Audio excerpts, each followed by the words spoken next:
Santo Agustinus adalah uskup dan pujangga gereja. Agustinus adalah bapa gereja purba yang terkenal. Ia lahir di Tagaste, sekarang disebut Sauk Ahras, Afrika Utara, pada tanggal 13 November 354. Ibunya bernama Monica, seorang beriman Kristen dari sebuah keluarga yang taat beragama. Sedangkan ayahnya Patricius, seorang tuan tanah dan sesepuh kota yang masih kafir. Berkat semangat doa Monica yang tak kunjung padam, Patricius baru bertobat dan dipermandikan menjelang saat kematiannya. Kekafiran Patricius sungguh berpengaruh besar pada diri anaknya Agustinus. Karena itu Agustinus belum juga dipermandikan menjadi Katolik meskipun ia sudah besar.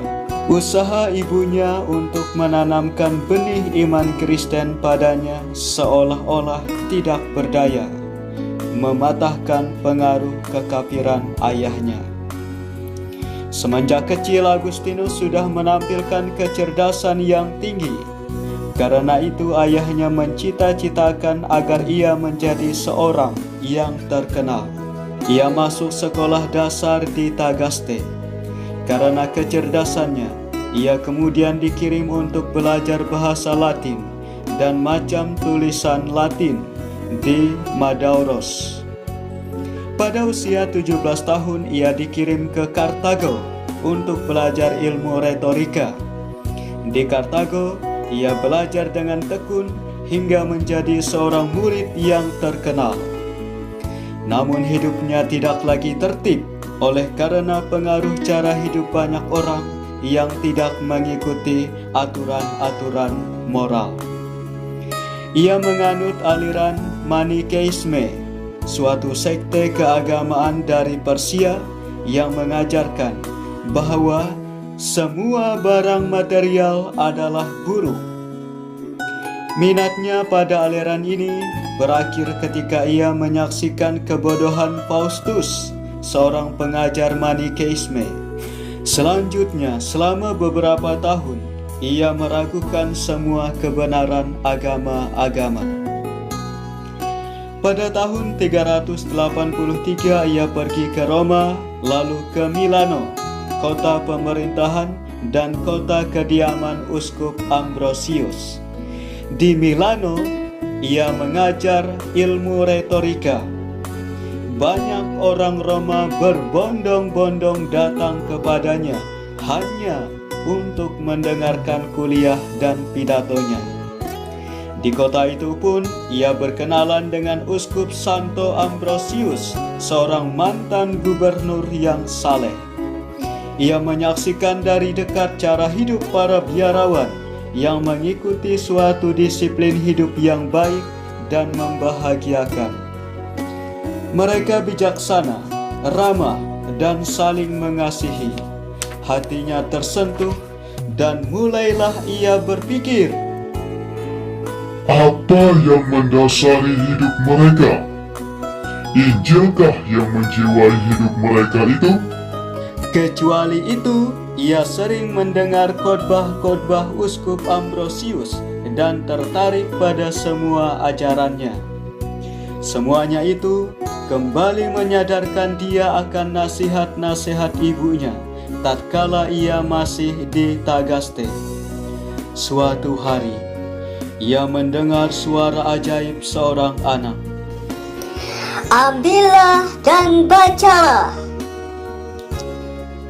Tanpa banyak berpikir, ia segera menjamah kitab Injil itu, membukanya dengan membaca. Marilah kita hidup sopan seperti pada siang hari. Jangan dalam pesta pora dan kemabukan.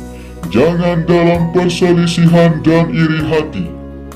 Tetapi kenakanlah Tuhan Yesus Kristus sebagai perlengkapan senjata terang. Dan janganlah merawat tubuhmu untuk memuaskan keinginannya. Roma bab 13 ayat 13 sampai 14. Agustinus yang telah banyak mendalami filsafat itu akhirnya terbuka pikirannya dan melihat kebenaran sejati, yakni wahyu ilahi yang dibawakan Yesus Kristus. Ia kemudian bertobat dan bersama dengan sahabatnya Alipius, ia dipermandikan pada tahun 387. Dalam bukunya Confession, ia menuliskan riwayat hidup dan pertobatannya dan dengan terus terang mengakui betapa ia sangat terbelenggu oleh kejahatan, dosa, dan ajaran Manikeisme. Suara hatinya terus mendorong dia agar memperbaiki cara hidupnya seperti orang lain yang meneladani Santo Antonius dari Mesir. Pada tahun 388, ia kembali ke Afrika bersama ibunya Monica. Di kota pelabuhan Ostia, ibunya meninggal dunia. Tahun-tahun pertama hidupnya di Afrika, ia bertapa dan banyak berdoa bersama beberapa orang rekannya. Kemudian ia dibaptiskan menjadi imam pada tahun 391 dan bertugas di Hippo sebagai pembantu uskup kota itu. Sepeninggal uskup itu pada tahun 395, ia dipilih menjadi uskup Hippo. Selama 35 tahun, ia menjadi pusat kehidupan keagamaan di Afrika. Rahmat Tuhan yang besar atas dirinya dimuliakannya di dalam berbagai bentuk kidung dan tulisan. Tulisan-tulisannya meliputi 113 buah buku, 218 buah surat, dan 500 buah khotbah.